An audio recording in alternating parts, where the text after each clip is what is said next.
Já que nós estamos falando de doenças, já que estamos falando de necessidades de medicamentos, nós falamos ontem aqui, quase no final do programa, que já se sabia que o presidente Jair Bolsonaro estava com Covid. E hoje, né, foi comprovado, ou foi divulgado pela imprensa maior, e nós temos uma declaração dele no momento. Ele acabou de dar positivo. Deu positivo, então... Deu positivo. Agora, como é que isso tudo aconteceu? Vale a pena você fazer um breve histórico. Começou domingo com uma certa indisposição. E se agravou durante o dia de segunda-feira, com mal-estar, cansaço, um pouco de dor muscular e a febre, no final da tarde, chegou a bater 38 graus. Daí eu resolvi, então, com esses sintomas, né, com o médico da presidência apontando para a contaminação pelo Covid-19, fomos fazer uma tomografia no Hospital das Forças Armadas aqui em Brasília. Os pulmões estavam limpos, ou seja, não tinha nada de opaco, né, dando sinal positivo. Mas, dados os sintomas, a equipe médica resolveu aplicar hidroxicloroquina. Eu tomei no dia de ontem, por volta das 17 horas, o primeiro comprimido. Azitromicina também? Também azitromicina, todo aquele composto, né? Pois é, no final das contas, o nosso presidente está com Covid. Está com Covid, vai se resguardar, pelo menos por uma semana. A segunda semana não sei o que ele vai fazer, mas está recebendo medicações. No meio de toda essa celeuma que se fez, se tem gripe, se não tem gripe, se é doença, se não é doença, o presidente está com Covid-19. É o teu assunto, né, Vitorino? O presidente anunciou que deu positivo o teste dele, agora vai ter aquele segundo teste, enfim, que demora 48 horas para ter o resultado. Mas, aparentemente, ele pegou o Covid, vai se tratar, está se tratando. Eu tô achando engraçado são as reações, né? As reações. Quando o presidente não tinha o Covid, diziam que ele estava mentindo e ele tinha. Agora a internet está dizendo que ele não tem e está mentindo que tem só para fazer a propaganda do coquetel e da cloroquina. Quer dizer, a imbecilidade não tem tamanho. E não é só na internet, não. O colunista da Folha, o seu Schwartzman, desejou, no seu texto, no seu artigo de hoje, a morte do presidente Bolsonaro. Diz que o Bolsonaro tem que morrer. Seria interessante para o país que ele morresse, coisa e tal, Colunista da Folha. Eles chamam isso de jornalismo. Eu não vi nenhuma manifestação da ABI, não vi manifestação dos órgãos de imprensa nenhum sobre essa imbecilidade. Agora eu fico imaginando se esse sujeito, em vez de desejar a morte do Bolsonaro, tivesse desejado a morte do Alexandre de Moraes, por exemplo, ou do Toffoli. Bom, essa hora a Folha estaria fechada, né? E mais, vou avançar, vejam vocês. Agora, no final da tarde, a ABI, a Associação Brasileira de Imprensa, anunciou que vai entrar com uma queixa-crime contra o presidente Bolsonaro.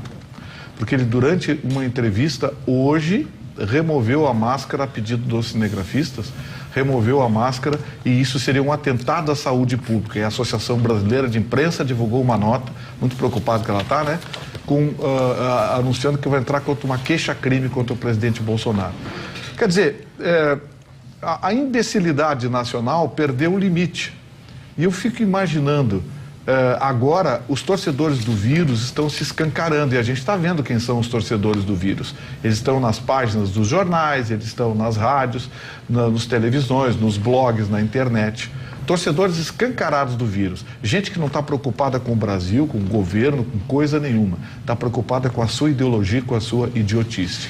Eu confesso a vocês que nas últimas 24 horas, depois de confirmada a Covid-19 no presidente da República, eu me dei conta de que nós somos um país, literalmente, que não merece muita coisa de que nós nos propomos.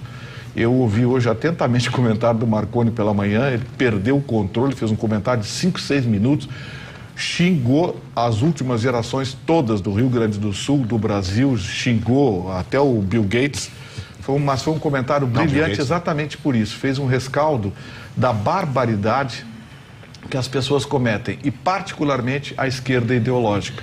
Ela perdeu o limite, perdeu o controle, ela hoje tem a cobertura do STF, ela tem a cobertura da imprensa e, por conta disso, não encontra mais limites para a sua pregação. O próximo passo é a violência. Roxo. Se o Marconi quer me antecipar, Não, foi por favor, citado. por Foi favor. citado, tem direito de defesa. Não, imagina, por favor, por favor. Dona Magda, eu tenho por princípio básico meu, né? Quem pauta o meu comportamento sou eu mesmo e não as pessoas a quem eu me refiro. Então, eu quero dizer, primeiro, a minha solidariedade ao presidente, não por ser um presidente, mas por ser um ser humano que precisa da sua recuperação. Desejar a ele e todos. O que ele não tem, talvez, é a simpatia de todos, dona Magda, porque ele não teve este procedimento que eu estou tendo. Ele, em alguns momentos desse périplo aí por 66 mil mortos que nós temos agora, ele era instado a se manifestar. E muito pouca solidariedade ele recebeu, talvez, por isso que eu digo, alguma parte da imprensa não dedique a mesma afeição que o Vitorino tem demonstrado por ele. Ele, por exemplo, quando tinha determinado 1000 mortos, foram falar com ele fez uma piadinha sobre cloroquina ou tubalina, nem sabia que era tubalina, né? Mas naquele dia tinham morrido pessoas sobre isso, né?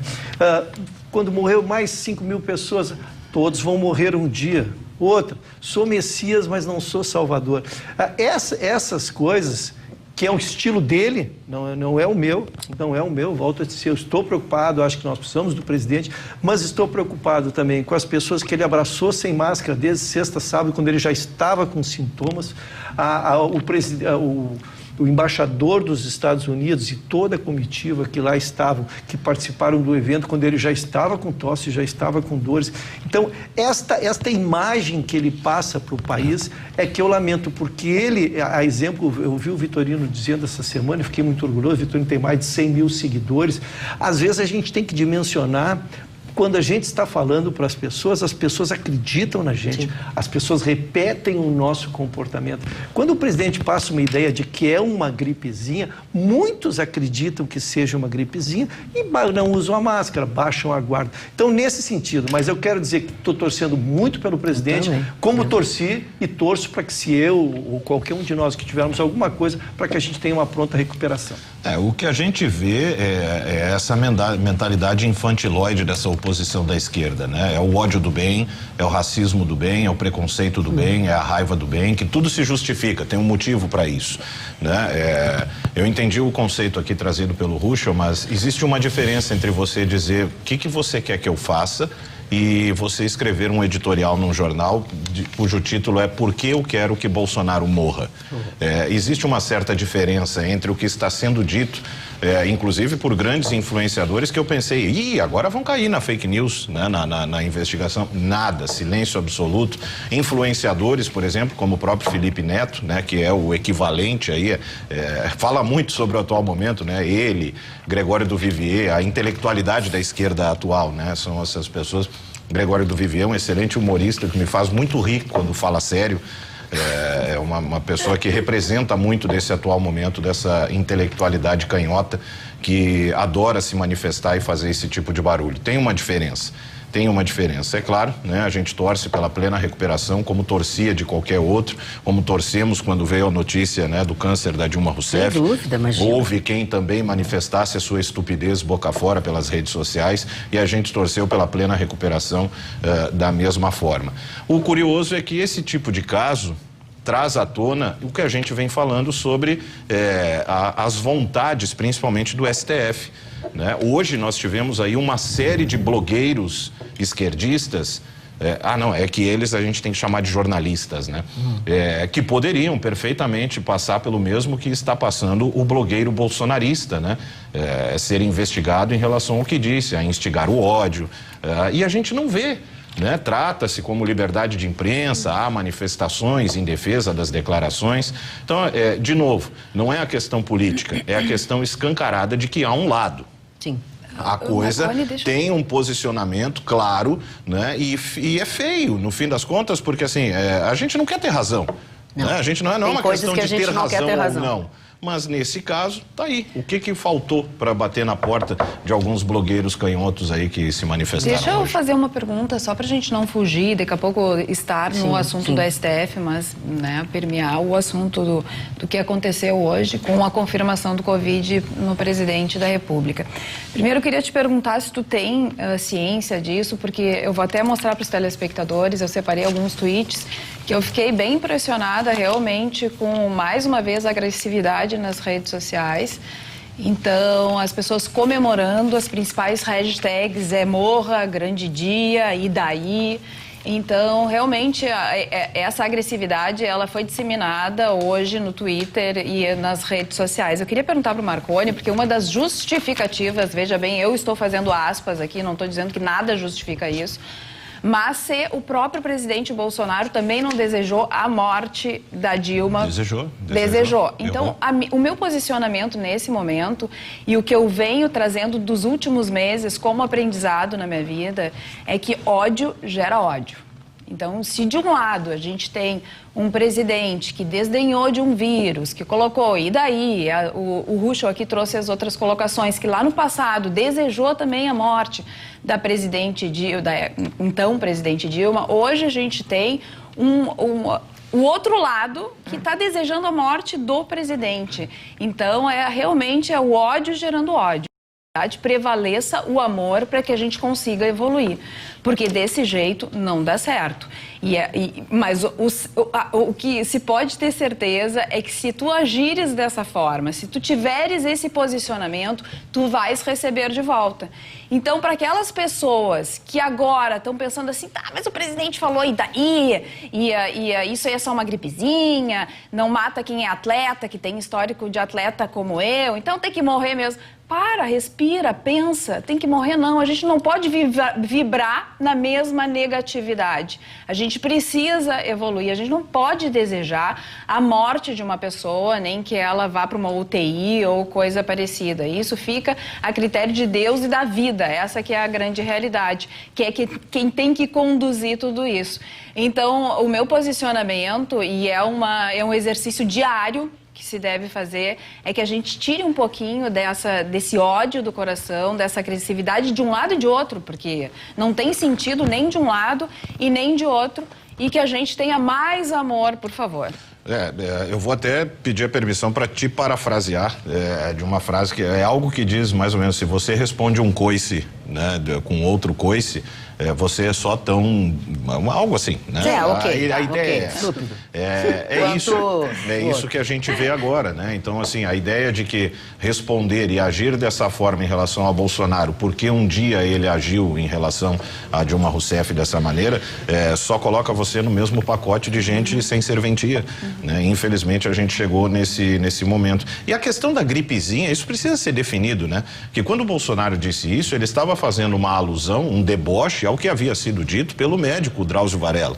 Quando ele, né, o médico de vocês disse que era uma gripezinha, então uma gripezinha, né, fez ali, havia um contexto dentro daquilo, ambos acabaram ficando provados aí que estão errados, né, que a coisa não é uma gripezinha apenas, né, é algo bem mais grave, e ambos se recolocaram, tanto é que o próprio Bolsonaro foi o primeiro a sugerir algo mais drástico a ser feito lá em fevereiro ainda, quando sugeriu que nem o carnaval fosse realizado. Eu só discordo de ti com relação a essa gripezinha, porque eu acredito que o Bolsonaro sempre pensou, o presidente sempre pensou que fosse uma gripezinha. Sim, ele ouviu um médico. Esse era o conceito dele e, inclusive, passou para os filhos, tanto é que o 04 lá, o que fez o estrago no condomínio, né? O que fez o estrago, que ele mesmo estava jogando numa rede social e dizia assim, o que é essa gripezinha? Quer dizer... o filho do presidente tratava da mesma forma, a gente sabe que o exemplo vem de casa, ainda mais o nosso pai sendo presidente da República. Mas eu estou de acordo contigo, realmente não dá para responder na mesma moeda que a pessoa se torna exatamente igual. Marconi, eu acho que tu não ouviu as declarações do presidente hoje. Não, onde ele só não usou a expressão gripezinha. Mas ele disse de novo que é uma coisa rápida, como uma chuva, ele fez um trocadilho, é como uma chuva, todo mundo vai pegar, mas como E tipo, o Felipe depois tu Neto seca, se manifestou, como sabe? depois Se tu pega uma... depois que sofreu a cultura do cancelamento Ele se manifestou dizendo como todo que mau ninguém tem que caráter que ele agir sempre dessa foi, forma. né? E uma que se manifestou foi a jornalista Vera Magalhães, mas assim, foi alvejada, porque ela disse exatamente isso.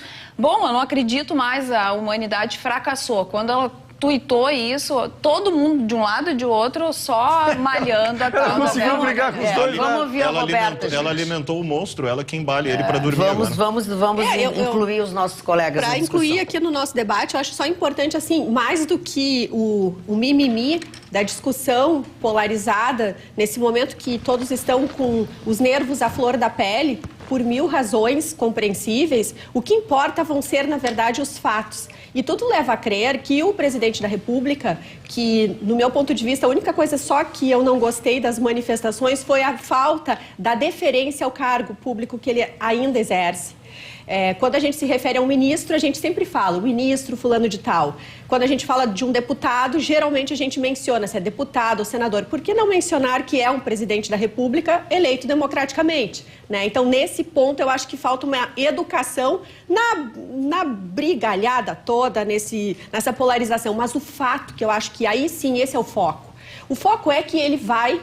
E, na verdade, já se sabe que ele está seguindo protocolos de tratamento que ele confia e que ele justifica justamente a cura desta forma, a crítica que ele faz ao STF, aos prefeitos e governadores que construíram um isolamento que quebrou o país. Então, se ele sair firme e forte e fizer a quarentena, ali o isolamento, que até ele hoje manifestou de uma forma bem humorada, ainda brincou que é a esposa dele, que é um doce de primeira-dama, dizendo assim que ela que manda nele agora, que ela vai cuidar dele, coisa mais querida, assim. Então, eu acho assim, o importante é que ele vai ter provas daquilo que ele tanto sugere e gostaria que todos os brasileiros tivessem essa oportunidade. Né? Vitorino.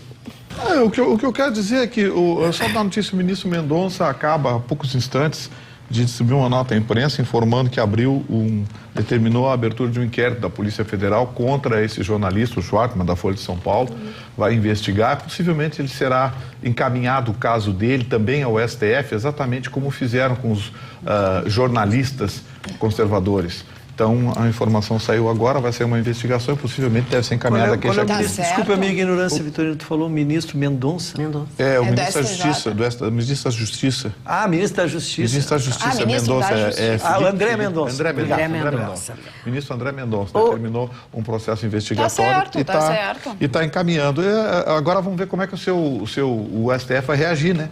Porque eu fico imaginando se a coluna que ele assinou, pregando a morte do Bolsonaro, se em vez do Bolsonaro pregasse a morte do Toffoli e do Alexandre de Moraes. Eu fico imaginando o que o STF faria. Então, vamos ver agora se existe uma Suprema Corte mesmo ou se são 11 ayatollahs atuando de forma ideológica.